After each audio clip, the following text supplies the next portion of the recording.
Alright guys, this is coffee, and I'm gonna be honest with you.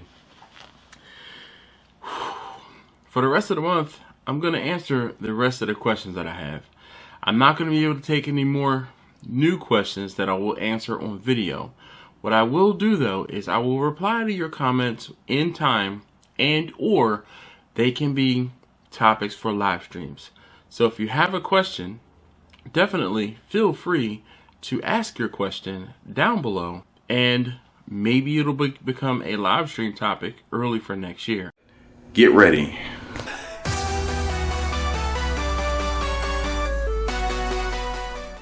All right, welcome back. Another sip, another question. Today's question comes from Terry from Madwood Barbecue. He says, "Hey, yo, Dash, how do you figure out how much food you need for on-site cooking?" Well, simple. I figure out how much food I need based off of the head count. I've talked about it in videos in the past where my normal equation, if you will, for when I provide brisket or pulled pork or chicken is to take the total number of people, divide it by half, multiply that number by 1.25%, so 125%, and then that number is the number that I need in total protein. So let's do the math real quick, and I've done the math in my head on this one quite a lot. So let's say you're gonna have an event for 50 people, okay? 50 divided by 2 is 25. You take 25 and multiply it by 1.25. So that's 125%. 1.25. That number, I believe, is 32.5. All right. With that number of 32.5, I will then make a suggestion, and I can say, okay, we can round up or we can round down. And that just depends on the budget of the person that's hosting the party.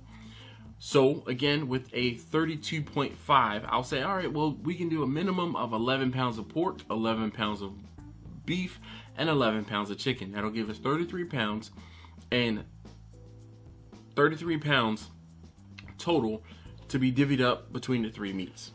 When you have that 33 pounds, you can say, okay, well, you can round down to 30, or you can round up to 35, or some people round up to 40. It's all depending upon their budget and who you're cooking for. This is where you get to shine. You can say, oh, well, we can round down to 30, but now you're shooting yourself in the foot and you're shortchanging yourself. So you could say, all right, well, let's round up to 35 pounds, and we can do, let's say we do 15 pounds of chicken because it's cheapest, and then 10 pounds of pork and 10 pounds of brisket. Is that right? Yeah, that works out, right? To be 35. Okay. So this is where you can sell what you have. You sell yourself and sell the service. Now that's for chicken, beef, and pork. Now, of course, if I'm doing hot dogs and hamburgers, that one's pretty easy. If I have a head count, boom, I know what the number of people is. That event that I did in the summer, and point, I'm still just letting the grill get ready. I'm opening up the burgers and the hot dogs and getting those things ready, and I am going to get everything put out. So I'm getting the burgers put on the grill, nothing fancy. Getting the hot dogs put on the grill, again, nothing fancy. I think the first go around I cooked about 25, 30 hamburgers and 1 pack of hot dogs, which is 24. They were expecting 100 people. So I made sure that I had at least 80 hot dogs. Well, actually, no, I ended up buying 24 packs of hot dogs for that particular event, because it just, the numbers worked out better as opposed to buying 2 boxes. The boxes come in 80 count. So I bought a little less than 100 hot dogs. I bought like 80 hamburgers, and it was just one of those things where they wanted me to cook it. They wanted me to have it all done and ready so that everyone had the potential to have at least 1 hot dog and at least 1 hamburger. Did it work out that way? No, but they were okay with it because they wanted to make sure that there was food on hand for those people.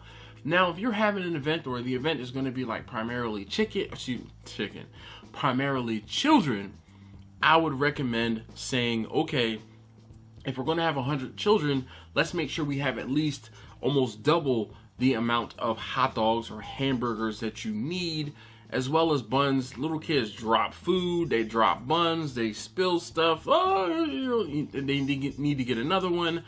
Best thing you can do is have too much food and not need it, than as opposed to not having enough food and then everybody's looking at you. So hopefully that helps, Terry. Really appreciate the you taking the time to hang out on the live streams, to comment. I really do appreciate it, and a comment on lots of different things. So thank you guys so very much as always for watching. Thank you again, Terry, for this great question, and I will see you guys next time.